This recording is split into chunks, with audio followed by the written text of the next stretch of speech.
Hey guys, happy last week of school. It's crazy that we're already here.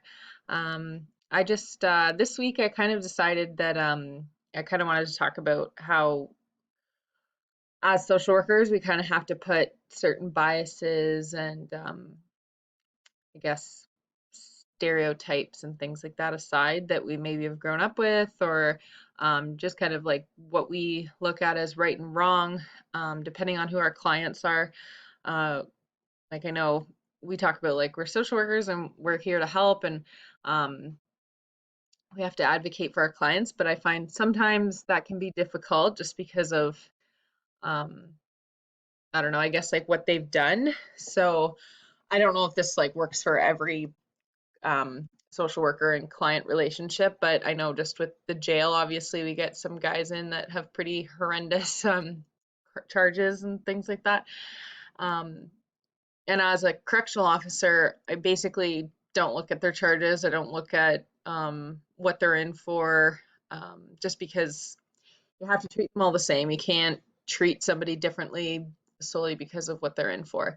Um, but this week, when I was working with the social worker, we were just kind of talking about one of the female inmates that's in, and I was kind of just saying how like I get really frustrated with her because she clearly has like oppositional defiant disorder, and it's really difficult working with her, and I just like it gets really annoying sometimes. Um, but Amanda had said to me like, well, let me tell you her backstory, and then you'll understand why she is the way she is. So she kind of went into how she's in a pretty serious domestic violence situation. That her partner has in the past convinced her to kill herself, and she attempted by cutting her wrists, and they it was bad. So they took her and her partner went to the hospital, and she got stitched up. And then as soon as they came home, he ripped them out. So now she has nerve damage. So, like in a sense, it gives me a little bit more like appreciation for kind of what she's been through and kind of a better understanding of why she is the way she is. So in that sense, it's kind of good to not good to hear, but I understand more. But at the same time, her abuser is also in the institution right now. So now I feel like when I look at him, I'm definitely looking at him differently. I've never really looked into his charges or don't know why he's in. But also, if he's in for domestic violence, like that could be anything. That could be like not saying it's right, but it could be like slapping her and coming in where, or it could be actually like attempting to kill her. So um, I kind of it reminds me of why I stay away from like knowing what their charges are. But then I start to remember that as a social worker, like sometimes we have to know, like especially for case management, we have to know all these things. And um, as much as it can be difficult for us to hear, like we're like our job and what we're doing is to assist these people in getting help and getting better, and like that's sometimes hard to also look at when you know their charges. So I just kind of was like bringing that up this week just because sometimes it can be really hard to put your biases and like your ideals to the side when you're dealing with clients.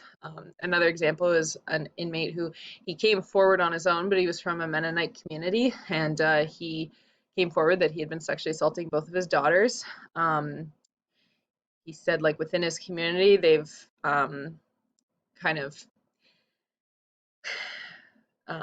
what's the word? Like they've let him back into the church and they've kind of worked it out within themselves, but the pastor within their community told him he needs to turn himself in, so he did, and he is looking for treatment and things like that. But again, like hearing those things, it can be really difficult to hear.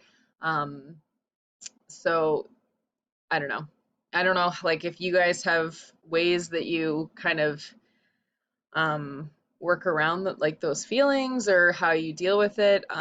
Like I think working as like like working with the social worker at the jail has kind of made me realize that this is probably not what I'm going to end up doing with my social work degree. Like I don't think I'm going to be working with this type of clientele.